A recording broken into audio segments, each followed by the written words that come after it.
Good evening mga kois. This time, nag-overtime kami hanggang alas 10.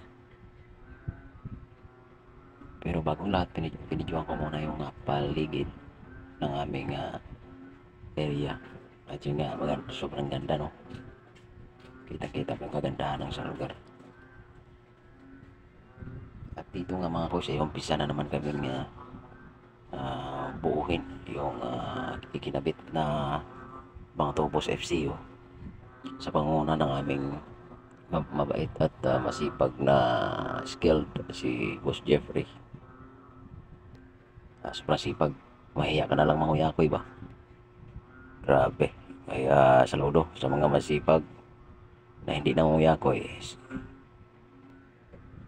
Yun nga, sobrang kahit ramdam na namin ng pagod at sunod-sunod na yung aming overtime, pero sinisikap namin na makabuo ng ilang unit ng FCO para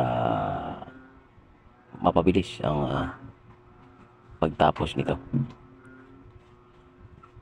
Siyempre, kahit papaano hihingi tayo ng guidance sa Panginoon, no? Bigyan pa tayo ng lakas ng pangangatawan sa physical at sa pag-iisip. Pero buti lang at may mabait yung aming company. Provided kami ng service at ng tirahan, no? Sobrang swerte na namin.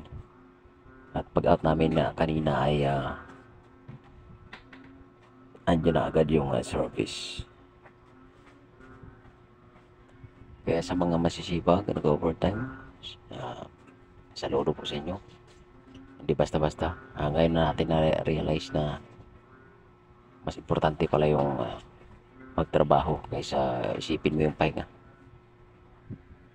At dito mga kuys, bumalik na ako muna sa area kung saan binubuo namin yung mga kagamitan bago isalampak o ilagay sa FCO.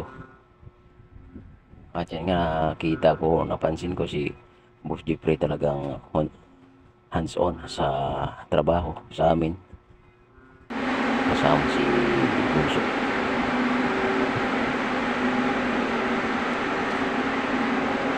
At dito naman ako sa pauwi na kami. Checking muna sa mga bags bago lumabas. Baka may dalang kakain.